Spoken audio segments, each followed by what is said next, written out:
Oh man, we are back with another Cafe Crash. I am your host, Daniel Crosier. I've got my coffee, and I am joined with the amazingly talented Becky Jewell Laughton. How are you, Becky? Hey Daniel, I'm good. I'm doing great on this fine Monday afternoon. How are you doing? Not too bad. For a Monday, I kind of slipped on the ice today and really cut open my hand a bit, but we're fine. Oh You no. know, Yeah. Man, yeah, it's been really snowy lately. It's been, snowy and cold and it's a little sunny now though, so that's good. Yeah, everything's kind of thawing. Are you up in? Is it Boulder or where are you at? I'm in Boulder these days, sort of North Boulder, and it's a little bit quiet out here as opposed to, kind of being closer to the school, but it's a really cool place. I love it here. Nice. That's cool. So, Becky, tell us a little bit about yourself. Who you are, where you come from. How did you get into the arts? Sure. So I grew up in Leadville, Colorado, which is a small town. Folks in Colorado might know where Leadville is, but for everybody else, it's right in the middle of the state. It's a mining town known for mining molybdenum.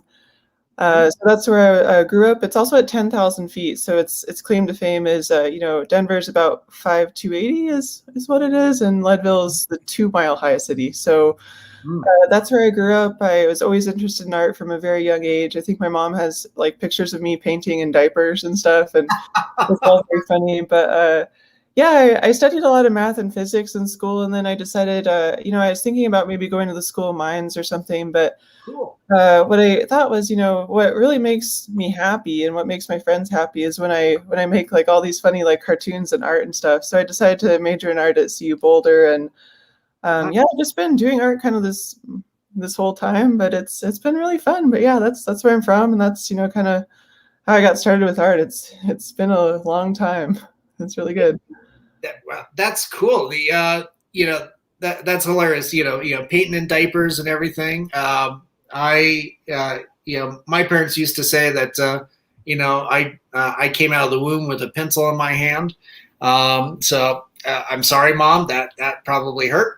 Um, but you know, going to art school, I remember, like years ago, seeing a lot of your paintings and stuff, everything from very abstract to landscaping. And now you also do a lot of comic book and digital art and stuff. Yeah, can you talk about how you went from fine art into digital? Yeah, sure I can. So, growing up and then going to art school at CU Boulder, I think I took the very last class where we developed film for photography.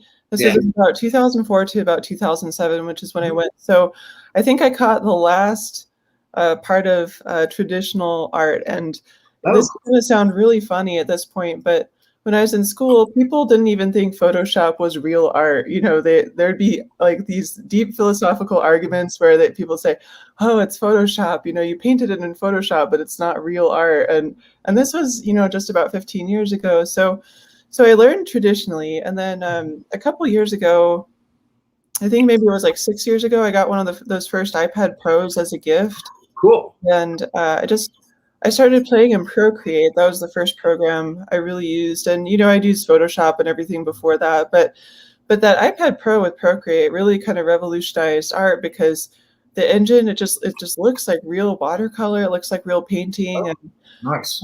and then I kind of figured after that, I thought, well, maybe I could try to make a comic with this. And then a couple years later, Clip Studio Paint came out on the iPad, and that makes it possible to draw, panels and everything else and make it look really good. And that just like revolutionized my whole art process. So I started very traditionally just because of the time when I was, in school and when I was working. And then, eventually the technology I kind of caught up to, it became available to everybody. But it's yeah, what they've done with digital art is really cool. Is from a technology perspective, it's been awesome to learn and use. That's fantastic. Yeah, here's like some of your one of your digital landscape pieces. Yeah, yeah, The thank you. Yeah, this is fantastic because there's a lot of with this, it kind of has echoes of what you were doing with your fine art, with more traditional painting. Yeah, yeah, for sure. And here's I think this is one of your art pieces, digital art pieces right now, right? Yeah, yeah, both of these are digital, absolutely. Yeah, that's cool. And then you were mentioning transitioning into comics too. So like here's page one. Let me shut off this banner here real quick, so you can people can get a better view of that.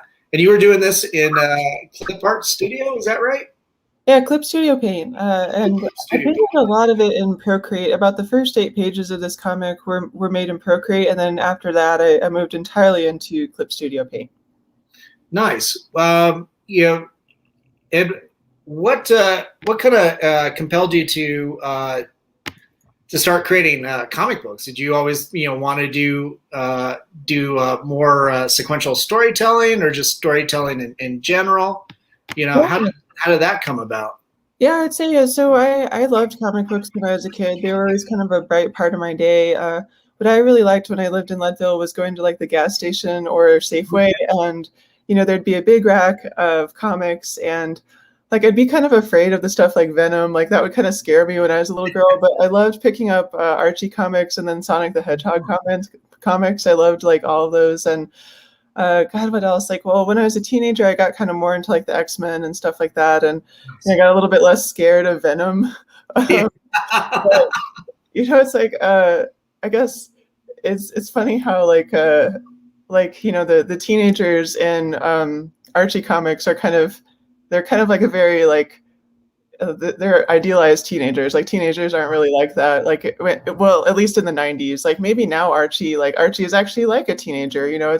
But in the '90s, like it was kind of like just like very kind of fluffy. But that's something that like a 7-year-old would love. So I've loved comics my whole life, and I guess I kind of started thinking about making one. I was sort of working in the technology industry with comics at the time, and I thought, maybe I could make one. Maybe I could just try. And Yeah. I always had like these sci-fi stories like kicking around in my head, and I thought, Cool. maybe like instead of writing this as a novel, maybe I'll just do some visual stuff too. And so I write and I draw and I do the whole thing myself. Nobody tells me what to do, and it's kind of like it's a lot of freedom, but it's also kind of a lot of pressure because it's like, well, there's nobody really holding me accountable, but also it's like, it's like I can do whatever I want. So it's fun. But yeah, comics are really cool for that. I think they're always kind of one of the most free forms of expression that we have.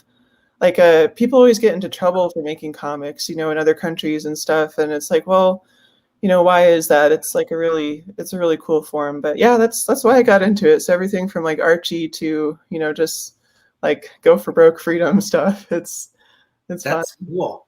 Yeah.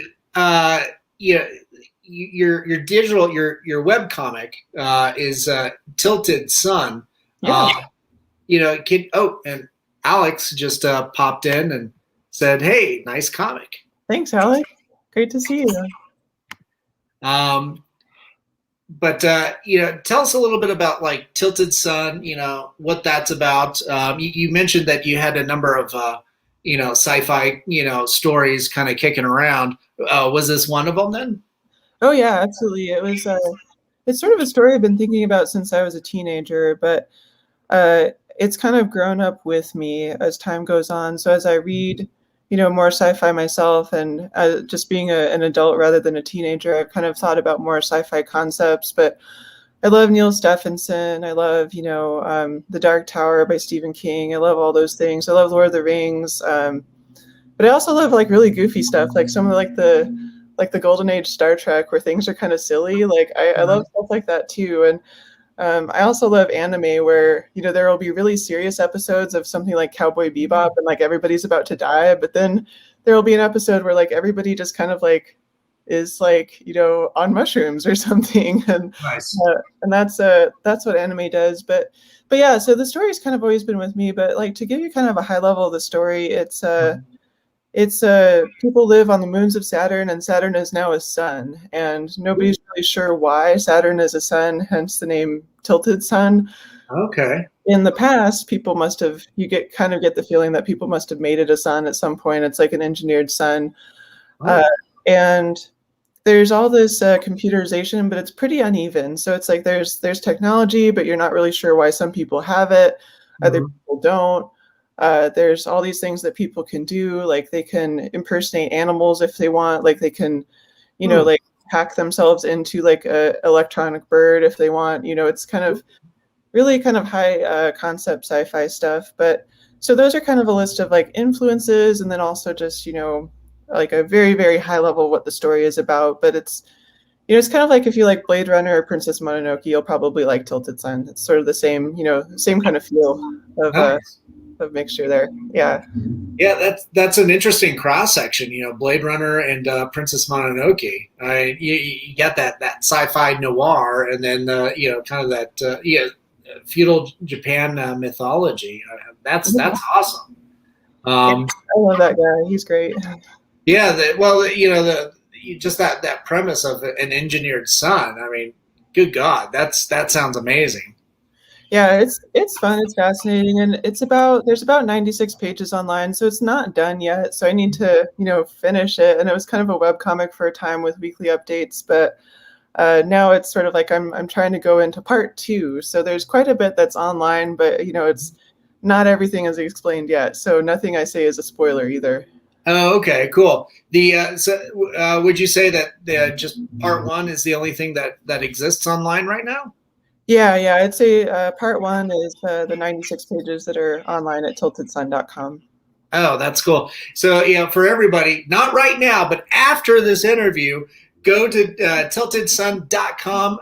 You can see all of Becky's handles, streaming down below. There's her, website for art, as well as her Patreon, Twitter, and Instagram feeds, which are Becky Jewell. And then Tilted Sun website's also down there too. So make sure you go and visit that. But again, do it after this interview. Perfect. Alex, chime back in. Great to see you too.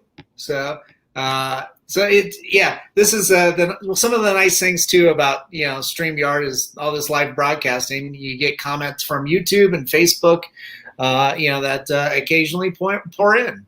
That's awesome. Yeah, great to see everybody. Yeah. So you mentioned with going into web comics and doing that, and you've been doing Tilted Sun. When did Tilted Sun start? How long have you been doing that? Oh gosh, so I started making the first pages a long time ago when I lived in Austin, Texas, which was about 6 years ago. So I first started doing the sketches in about 2015, but I finally launched the comic in the spring of 2018. So May 1st of 2018 was a big launch date of the web comic. But I think I kind of dragged my feet a little bit, but I also didn't really know what I was doing. I'd never made a comic before, and I'd never worked professionally with anybody. And then the other thing is I decided to do it all myself. I didn't get a letterer, I didn't get a writer, I just did everything, and I learned how to do everything. So it took me a long time, I'd say, but it's been really rewarding. It's been worth it. And it's sort of like bringing an idea to life. And I don't know, even just 96 pages is like a lot. So I feel like I'm like an even better artist after all this time. It's been cool. Yeah. I mean, your work has just been, fascinating to watch you over the course of, the few years. Here's another page from Tilted Sun. I love the dynamic colors. I mean, it's just, all these, crazy splashes, but then you go from this to your sequential art to your fine art, which is just astounding. I mentioned off camera that this really deserves to be a mural someplace. Thank you. Yeah, I do paint like this from time to time, and it's really fun. This is how I painted in art school and how I drew, and I have a couple paintings that kind of look like that. They're just not quite like a tiger or an actual thing. They're kind of more like an abstract. But I love painting like that, and yeah, the colors are kind of my favorite part too. It's fun to have those popping colors. Yeah, it's just so fun and ridiculous. And I think to your fine art painting too, you had a similar palette, like just really vivid, very bright colors, and a lot of them too. Thank you. Yeah, some people say there's this like Peter Max or Lisa Frank, and what I actually think it's from is I go back and I watch old episodes of The Simpsons, and Oh, how everything's like bright blue or like bright yellow. And yep. even though I didn't intend that, I watched every episode of The Simpsons from like when I was like age 10 to like age 20, like over and over again. So I think it's like all in there. I think that Mhm. all those colors just got mind melded into me, and that's what came out. So it was, a lot of sci-fi stuff, but a lot of like Simpsons colors is what those are. That's my theory, at least. Nice. Oh, that's so cool. Yeah, yeah. It definitely speaks to animated color palette, most definitely. So yeah, is with that, is that also something that you probably carried over with comic books? Because some like the Archies were definitely kind of a brighter palette. Yeah, I'd say so. I'd say, and I just really like bright colors. Like, if I look at my palettes around the studio, there's not really any brown or black on them. It's kind of like, you've heard about how the old impressionists never used brown or black; they would just mix it. So you have all the Monet paintings where it's like, green and pink, and it's like pretty water lilies and things like that. That's very much how I roll with color. There's no brown, gray, or black, like unless I'm really thinking hard about it. Uh, Yeah. there is a character in Tilted Sun who's called the Gray Woman, and she's entirely gray, and I Oh, don't explain why, but everything else is like going to be pop in color with me. Usually, it's it's deliberate, but then there's also like the subliminal Simpsons thing going on, where it's like, no, that's just what it should be. It should be like a purple house with like blue trim. Of course, what else would it be? well, yeah. If you're doing a sci-fi, kind of intergalactic tale, of course. Yeah. Yeah, yeah, that's fantastic. Yeah, especially too, like you've got Miyazaki as an influence. Obviously, you made that reference to Princess Mononoke. A lot of his later films are just so bright. Spirited Away, really bright movie. Yeah, he's great. Yeah, he's awesome. I went to Japan, and I didn't quite get into the Ghibli Museum because you have to have tickets like 60 days beforehand. So when COVID ends and travel happens again, and you go to Japan, just be sure to book the tickets for that museum like 60 days earlier. But they put you on a cat bus. There's an actual bus that you ride around in Tokyo to that museum, and it's like, man, just the influence that person has is amazing. But yeah, I've read all his books. Yeah, and it just the Cool. more you learn about him, like the better. And it's just, and the lengths that they'll go to get animation done is Right. very much like what Pixar did with computer art and everything else. It's they were there for the art. They were just there to make cool stuff and make people happy. And yeah, a lot of that stuff is always exciting to look at. I love Miyazaki. He's kind of the best. He is the best. Let's be honest. Oh yeah, most definitely. I don't think I've seen a bad Miyazaki film. I would say that Studio Ghibli is the Pixar of the East of Yeah. Japan. Most definitely, and I think I think there's a little bit more of that personal touch than for my now compared to some of the new offerings that Pixar has been doing. It's like Toy Story 4 and stuff. It's like I love them, but at this time it's basically just math to just get me to cry at these things. Yeah. It's like you've got the formula down. This is just some kind of sociological manipulation. Just Yeah. take my money. I want a good cry. Yeah, man, that's true. And I don't know. I don't know how much they want to keep doing that, or how much, it's going to be kind of like, okay, I'm going to go see a Pixar movie. Time to just not wear mascara, I guess. And if you don't wear mascara, I guess lucky you. But yeah, those movies are kind of tough. And yeah, it's I don't know if we'll ever have movies like in traditional animation ever again. I don't know if we'll ever have movies like that. And reading some of his biographies and essays, there's a part where this lady stays awake for something like 3 days to hand paint all the cells from Nausicaa of the Valley of the Wind, and they have the actual paints, like the little the little tubes of paint that they use. So Nausicaa's tunic, it kind of looks like this. It has the same color, and like you have to get it right every time. And it's kind of like, well, I don't know if we'll ever have movies like that again, but computer animation, it's going somewhere. The new Disney movie that's coming out, Raya and the Last Dragon, looks really kind of cool. So there's, you never know what people are going to come out with in the West versus the East. It's it's always fun to watch.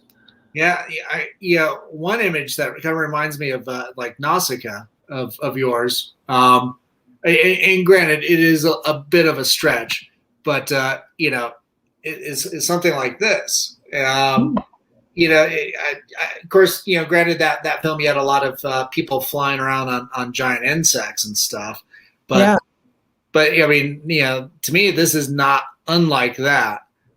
Is it now? This is part of your fine art, right? Yeah. This is what I call just kind of a non-comic piece, just kind of an illustration. And I have an animated version of it too. It kind of moves around, but yeah, I get some vibes of Nausicaa. And then there's another movie too where they have a little bit more crystals in it. But yeah, sort of like sci-fi islands flying around. That I could see Miyazaki stuff is definitely like in there somewhere again. It's kind of like The Simpsons, But yeah, all that stuff's so cool. Yeah, that's pretty. Yeah, there's so many cool artists to draw on and really influence and push. Now I remember too, like years ago before you went to Austin, and I didn't know you had moved to Austin. What a great place to live. Heck yeah. I hope everybody in Texas is doing a little bit better these days. Yeah, me too. Yeah, poor folks. Yeah. But with starting your comic book there, I know previously you had a career, doing digital conversions, I guess, for a company in Boulder for comics to make it accessible online. Can you talk a little bit about that? Yeah, sure. The company I was at was called Graphically, and made a lot of really good friends there. And everybody there was kind of an artist too, which was really cool. So what we were doing was we were pioneering putting comics on the iPhone and Kindle and the Nook, and I think the Kobo is the other one that we did. But it's really hard to get those files converted into e-reader format. And I think Amazon Book Services now, it's a little bit easier, but 10 years ago it was really hard. So what we did was we ran, scripts over comics, turning them into Mobi files for the Kindle. Some of it was really boring, but then I ended up probably reading like 4,000 comics just by working there. Yeah. And I don't know how much reading like went into it. Sometimes it was just flipping through, but it was sort of like, going in and just like exposing yourself to like 800 comics. And then, and coming out, but yeah, that was a really cool gig. A lot of cool people there, and then after that, I moved into the health tech industry, very different from comics, and I've stayed in tech ever since. But it's been cool to be in tech and kind of always still be thinking about art and working through ideas back and forth in both spheres. It's been really fun for me. And I think anybody should do it. I think it's a pretty good way to go. Yeah.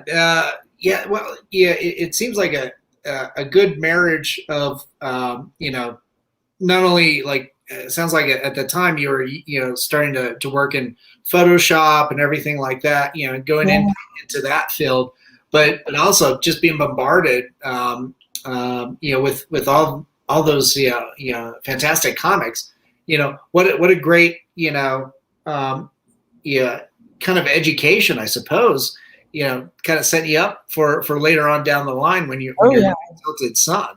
Yeah, I would use the word education too. It was absolutely an education. And what was funny about it is like sometimes I wouldn't always be processing like the best comic in the world. Sometimes, it may have not been like, the best comic ever, but with usually every comic, there was some really good thing to take away from that comic. So, it's like, well, even if like this comic isn't very popular or didn't sell very well, there's still something really cool to take from it. But like I read so many cool comics there. Like I read The Boys, Oh, cool. Savage Dragon, Walking Dead. Nice. Man, yeah, like we read a lot of comics, and then everything from like Archie too, like in Image Comics, and like that was when like Saga started from Image Comics, and man, yeah, there's just so much to learn. So yeah, I've been exposed to a lot of comics. Didn't have That's it any way. that's cool. And you were working with our mutual friend Carl Christian Krumfoltz at the Yeah, time too. yeah, Uh, Carl's super nice. Love Carl. yeah, he's awesome. He's an amazing talent, and does right now he's doing a lot of autobiographical work and kind of historical work around Denver and around Colorado. So the yeah. Yeah, and I think at some point, didn't you move to Washington D.C.? Was Yeah. that for work or something? Yeah, so it was for work. So I got my butt kicked by Hurricane Harvey because I moved to Houston after Austin, and then Harvey happened, and I lost the job I had, so I got a new one in Maryland, and then I got a role in DC too, and that's where I'm still working for. I'm still working for a company called Sandbox, and what we do is we help you type a letter on your phone, and we print it, and then overnight it to basic training for folks in the military, because when you're in the military, they take away your phone for basic training. Yeah. But it's awesome. It's a really cool app. We were App of the Day for Veterans Day for a couple years, and last year too. And yeah, but DC was a really cool place. I will say I was very confusing to a lot of people in DC. Some of them understand art. Some of the people in DC are kind of like, what is this crazy lady from Colorado even doing? But there's so much of our nation's very best art there. Like the National Gallery, it has all these Van Gogh paintings, and you can just go in there for free. And I was in like Alice in Wonderland in DC. It was so great. COVID happened and it kind of sucked, but before that, it was like cherry blossoms, Van Gogh paintings, and like the Lincoln Memorial, and it was really cool to live there. It was a really cool place, and I have a lot of friends there, and it's really fun. I miss everybody a bunch. But it's really good to be back in Colorado, so it's cool. Nice. The yeah. So what brings you back to Colorado? Was it family or just or work or Oh yeah. It was family. So my parents and my husband's parents are both here too, and COVID happened, and I was kind of just like, good God, like what if I just die of COVID or something, or what if and it was really serious at the time. It was like 1 out of 30 people in my county had it at one point, and it was just and everything was really bad. So I thought, well, why let's just like sell our house and go back to Colorado. It's like, where do I really want to be? Like, who do I want to be? COVID kind of crunched all that together. So it sent me, it's like, I want to be back here. I want to be back in Colorado for sure. yeah. Did that have any influence on you creatively? Oh yeah. So my last year has been really weird creatively, but I've taken a lot of serious steps with my physical fitness lately, and Mhm. so I've been running. Like I did a 9-mile run this weekend. I did, I usually run about like 25 miles a week. So I've been spending a lot of time on fitness, and that just seems to be something that I can control at this time because COVID's so tough. Like, Right. I am a little bit introverted. Like I like just, making my comics and doing my art, but I miss everybody. I miss people like, just hanging out with people like you and just meeting random, other artists. And it's like when you go to art school, kind of the coolest part is like your friends, like your artist friends. So yeah, so I've been kind of doing what I can, and just like, but I'm still very cautious about COVID stuff, and it's part of the reason was it was very severe on the East Coast. It was like a serious, and it still is a serious problem, but it was very scary last year for sure. Right. Right. With yeah, you mentioned being somewhat introverted and stuff. Yeah, I'd imagine like even though I mean you're adapting really well in the sense that you're focusing on like fitness, and I think that helps, stuff like that helps with mental health. I know it makes me feel better when I get a little workout, which my pot belly says, hey, speaking of which, hop on that fucking treadmill. But with that too, creatively, I find that introverted artists tend to be much more aggressive in delving into their creative works and stuff. Did you find that to be the case with yourself too? Yeah, I'd say so. I definitely went in quite a bit. Mhm.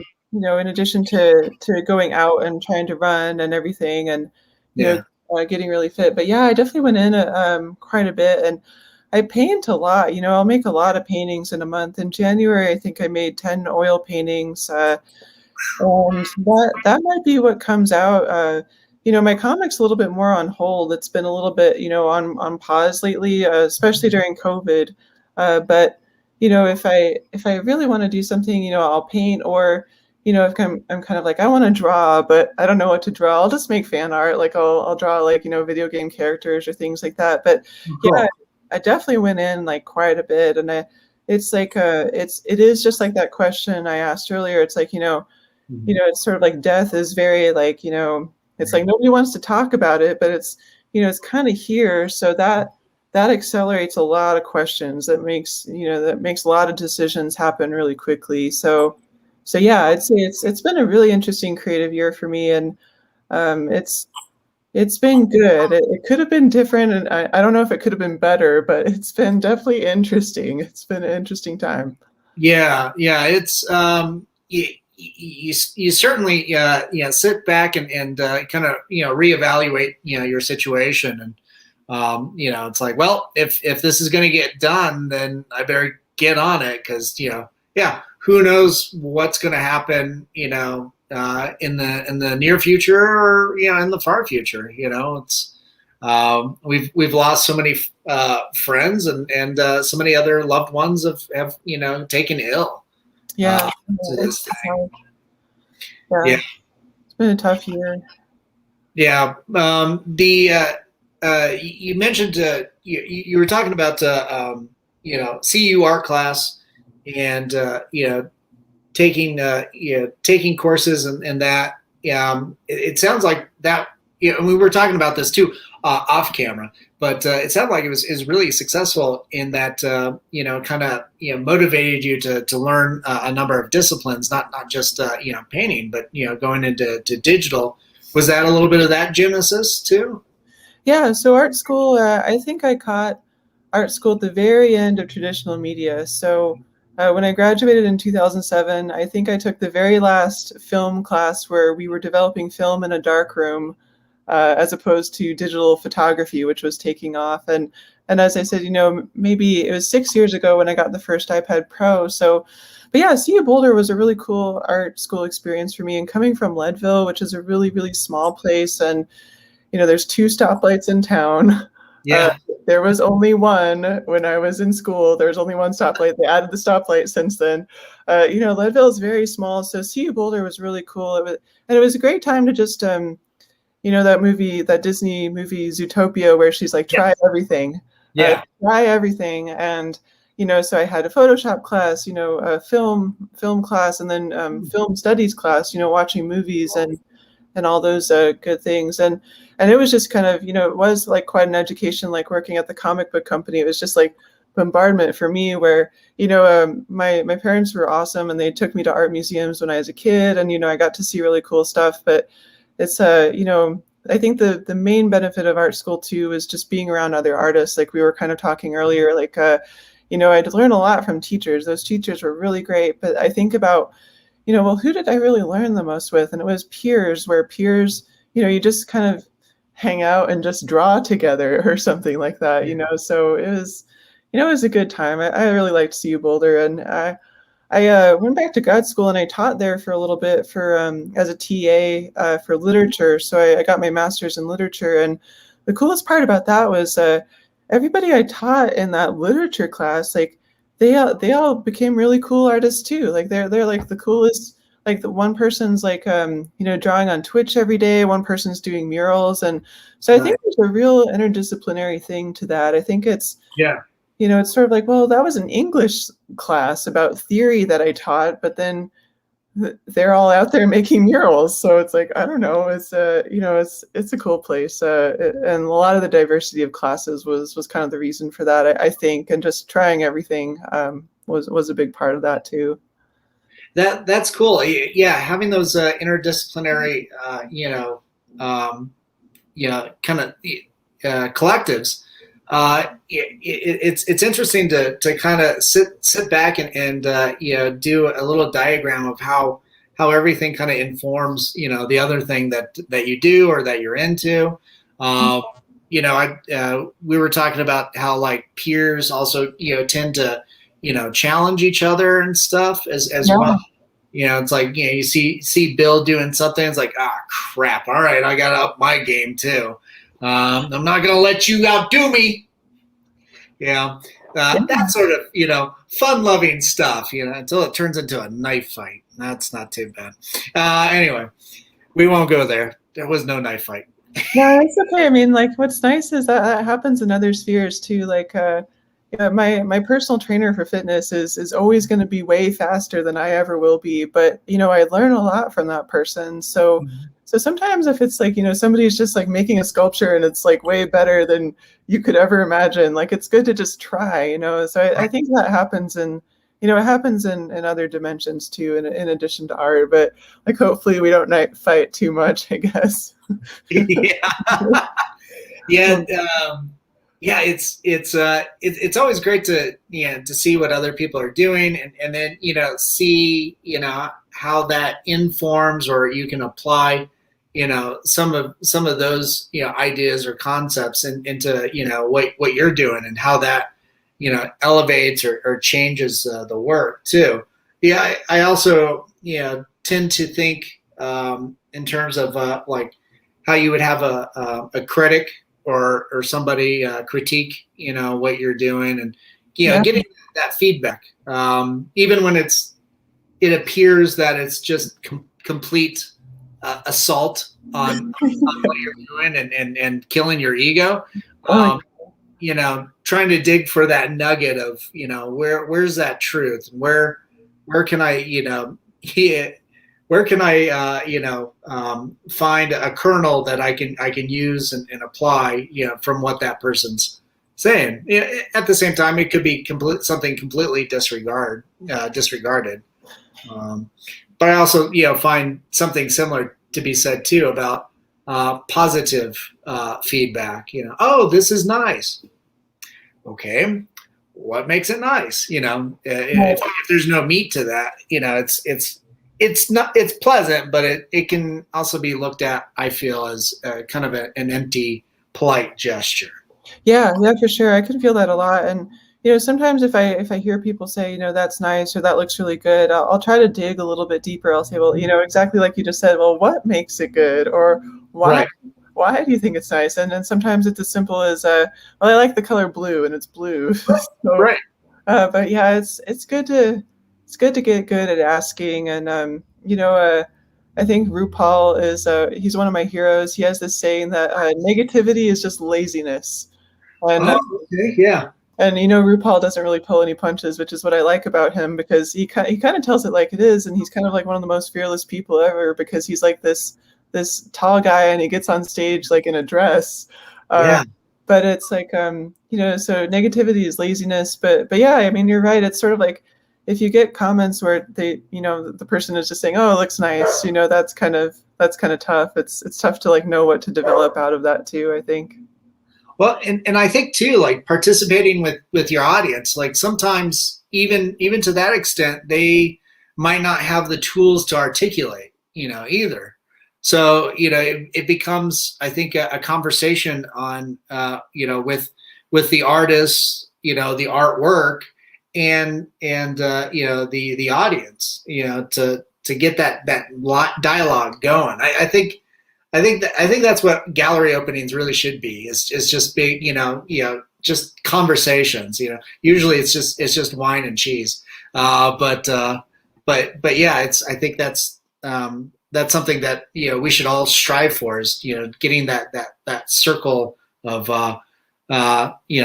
dialogue going. The circle of life. Exactly.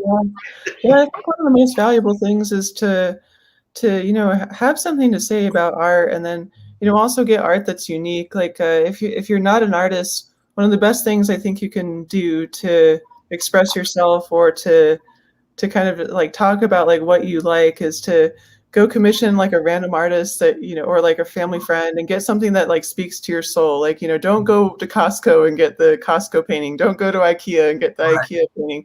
Get something super weird, and then talk about why, what it makes you feel and why you like it. And I think that's one of the best things that folks can do. But yeah, I've definitely been at those gallery openings where it's kind of like, oh, it's nice, and sometimes, like when I was really poor in school, I'd go to just get the cheese and like the wine. Like, that's all I had to eat. That's all I had. That's true. Back when I was drinking, I would do the same thing. Yeah, and I don't drink anymore either. So there you go. I guess full circle. Hats off to you. Yeah, that's good. Back in my day, back in art school, I was dating an alcoholic, and that pretty much killed any interest in that for me. So, but because of that, I was like, hey, I would wake up and there's no hangover. I can go do stuff. Yeah. So, yeah, exactly. Yeah, it's just easier. I've been sober for about maybe, like June 1st of 2020 is when I just really stopped. And so it's been almost a year where it's like, I just like didn't have any friends to go out with anymore. So I stopped drinking, because it's otherwise, you're just drinking a beer in your yard, and that's kind of a bummer. But yeah, it's nice, it's nice to just not have it there. And like everything else is kind of easy, but like after that. But yeah, I think art is one of those things where it's kind of like, well, it's like whatever you choose, it's like you don't have to drink, you don't have to not drink. It's you can eat candy all day like I do or something, but it's pretty good. But then I run 9 miles, so it doesn't matter. But that's true. You just burn it off anyway. Yeah, it's funny. That's what I tell people. They're like, well, what do you eat? And I say, everything, and just eat everything I can. But I don't know. Like it's COVID. It's fine, especially if if you're running it off. But the other thing you were bringing up with me off camera was that when you're doing artwork and you need a pose, you'll do the modeling yourself. Yeah, I'll do it myself. Yeah. It's fun. Yeah, I realized a couple years ago I would just get lost on Google Images, like I'd Google things like hands on a cliff about to fall off, or person lifting a pole from the ground. And I thought, well, this is just kind of dumb. I'm kind of just getting mad at stock art at this point and tweeting about it and probably annoying all my friends. So I just started doing the poses myself, and it's been really fun. So I've kind of just done like hobbyist modeling. So I'll model for other artists, I'll model for myself if I have like a weird thing going on. But it's been fun, and it's been fun to meet comic artists that way too. It's something that everybody kind of always needs, because it's like otherwise you just kind of get into like repetitive stock art. So it's right. been a fun way to use my fitness and then integrate that with art, and then just be original too, instead of just like looking at something on stockimage.com, and right. It's the same thing that somebody else drew 2 weeks ago, and it kind of all looks the same. But it's been really cool. It's been fun. I didn't expect myself to do this either. I didn't plan it. I was just like, I just kind of need this. So let me start posing. Exactly. Yeah. That's awesome. But yeah, I would find myself, and I don't share it with a lot of people, but if there's something that it's like, okay, I need, something to do with hands, and I like you, I would go down that rabbit hole looking for hands and stuff, in some kind of pose. And it's just like, I'm not getting it. I've got pretty expressive hands. They look like they're an 80-year-olds. So I was just like, well, this will be interesting. I can get all those wrinkles and everything, and get all those textures, and I can control the lighting and the posturing. And then I get all set up, and I'll be like, oh yeah, the camera's over there. God damn. No. Yeah, it's tough, and that was one good part about art school too, is that you could work with models, like they'd have like the live model come in, and it really kind of trained my eye when I did that. I wish I had it later. I wish I wish there's a model in my room right now and I could just be like, all right, go pick up a sack of potatoes and like make it look really hard because I need to go draw this person carrying like an injured guy or something. But it's like, that was a cool part of art school, which is kind of like, learning about the body, but Right. But I never really learned, like, if you were like, okay, draw a hand, I could probably do like a pretty good job, but there's a lot going on in these things. They're kind of weird, they're kind of all over the place. So I need a reference almost every time. It's it's okay to, and I think there's a lot of politics about that. It's like, well, do you need a reference or do you not? And it's like, no, just do whatever makes you make your best work is what I say, is what I try to Right. So right. Yeah, most definitely. There's and just a nice little kind of jab. There's always there's professional artists out there that still have never learned how to draw hands or feet. Yeah, that's true. Yeah, feet are really tough for me. Feet is like my face your fear thing. Like, feet and guns are really hard for me. So I just I'll ask people for advice. I'll try to draw like my own feet or feet that I see, and it's kind of like, it just reminds me of like a Fear Factor episode where a guy has to go hang out with snakes or something. And I'm like, it's like, but it is kind of like what RuPaul says. He's like, well, if you're afraid of something, you better go do it. And Right. like, okay, I'm still not very good at feet or guns, but I'll try, I'll keep hanging out with the snakes, I guess. It's all right. I'll try. That's a good way to think about it. Just keep hanging out with the snakes until, it's no longer an issue. Yeah. I think it's good. And I think that some of the artists that are professional that, they can't draw feet. Like, I think sometimes people are like, yeah, I kind of laugh about it. And Yeah. sometimes I'll hide feet, or I even see other artists where they're like, okay, I'll draw your character, but, I'm only going to draw the first, 70% of like their upper body and torso. And then if you want me to draw the feet, that's like extra money, and I'm like, I get that, like, boots are hard, those are tough. Boots are very difficult. So are high heels, I find. Oh yeah, high heels are rough. Like, I own a bunch of those, and I used to live in DC and used to, be rocking high heels all the time, and I could stare at them all day and never figure them out. And I'm just like, I don't know what these are. These are weird. Oh, that's hilarious. The with your career in comics, in the last few years, have you been able to participate in any of the like comic book conventions when we were able to actually congregate with other pop culture fans? Yeah, I've gone as a participant. I've never gone as a booth. I did throw in my hat for the lottery for Small Press Expo in Maryland, which was really cool. So I went as a participant instead of as a tabler. And man, I got to meet the coolest people at Small Press Expo. They had a talk with Chris Ware, who was really amazing. He looked at me like for a second, and I was like, no, but that guy's really impressive. And God, they had so many great artists there. But so I've gone as like a spectator, I guess is a better word than participant, like I was saying earlier. But yeah, I've gone, and it's been really fun. I went to Denver Comic-Con in 2019. Went to the Critical Role panel. Went to go see Dave Bautista, like all the celebrities, in addition to like friends that I've had online, like you, for like years on end. Like, we've been friends online for connected online for like years, and like go see their booths, and like it's really cool to see that stuff. So not exactly like boothing or being there in a formal sense, but it's been fun to just kind of go as like a spectator and just like meet people, and that was really taking off before 2020, because the Small Press Expo I went in 2019. That was like the fall of 2019, and man, yeah, that was really cool. I loved everybody I met there. It was awesome, and I just kind of went on my own because I was too afraid to ask my DC friends to go with me because I just didn't know how much they liked comics. But yeah, it was fun anyways. It was just like, oh well, and Denver is a really cool con too. I can't wait till Denver comes back online. That'll be really fun. Yeah, the other thing too is depending on Charlie, hopefully Dink will be back next year too. Yeah, I hope so too. Yeah, that's a really cool one I've heard about, and I used to see advertisements for that when I was more in school, and like Time Warp Comics and Oh yeah.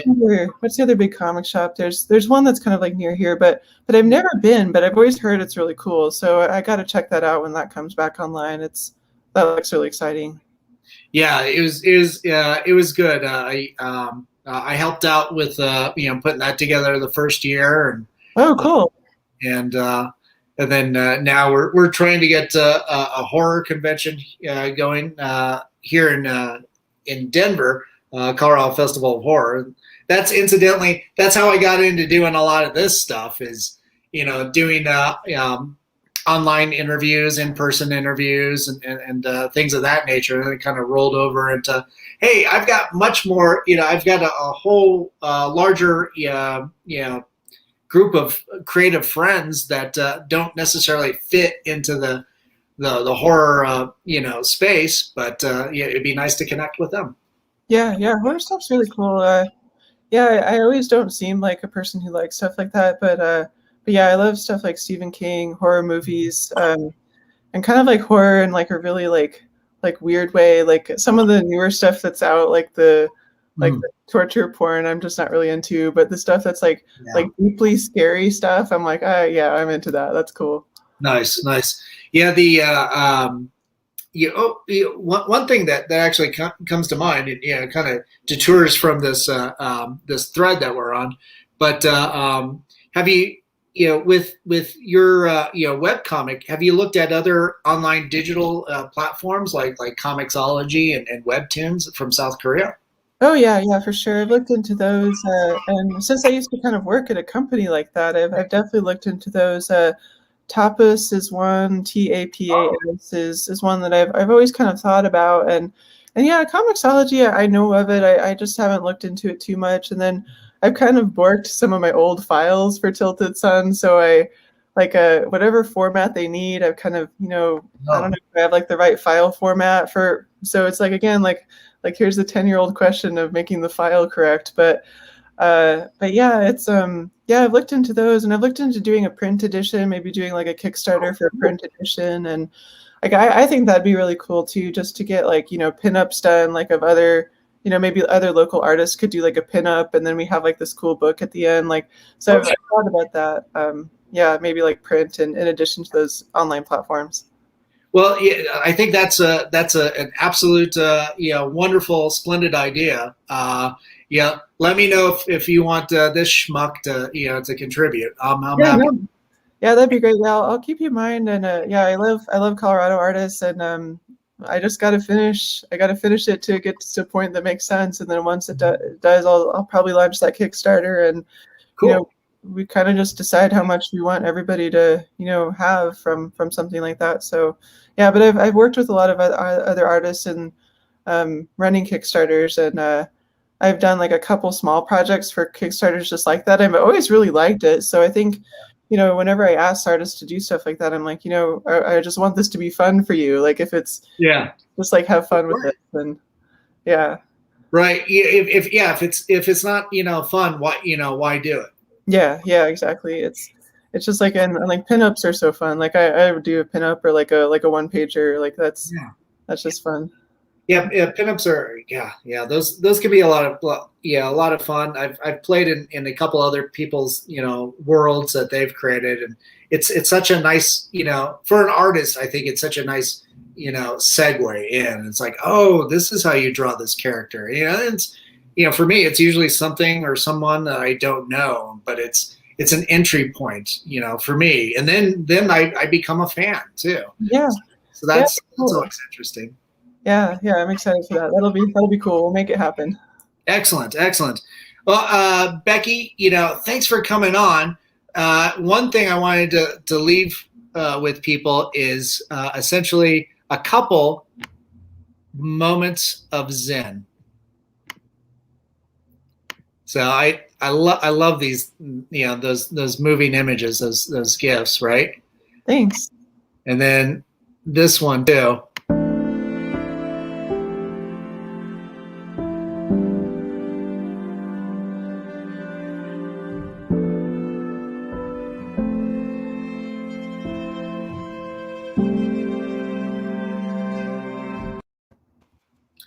That's actually a really nice meditation piece. It does, yeah, yeah. If you can extend it to like a full hour, then you've got something to just meditate on. Heck yeah, the Becky Jewell animation extended for 10 hours, YouTube. There you go. Just do that. It would replace the Christmas, fire log scene. Yeah, exactly. Yeah, no, those are great. I watch those. Yeah, I should make them.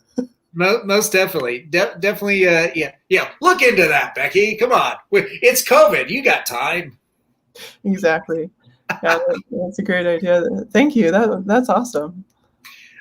Becky, thanks for coming on and hanging out with us and chatting and allowing me to learn so much more about what you do and sharing you with our audience too. Absolutely, this was really fun. Thanks for having me, Daniel. Cool. And go ahead, stick around for a little bit, and then just to remind everybody too. This has been brought to you by our sponsor, Mutiny Cafe. When you absolutely have to get your revolution caffeinated. But thanks again for coming on. To everybody that tuned in, thanks so much for your support. Definitely go out, check out Becky's work, the website and her social media handles are streaming at the bottom. Go support her on Patreon so she can make help make the print comic book happen. And then follow Tilted Sun at tiltedsun.com. Awesome. Thanks very much. Everybody out there, thanks again for tuning in. And be good, be kind, help each other out during these tough times. We love you. Have a good one.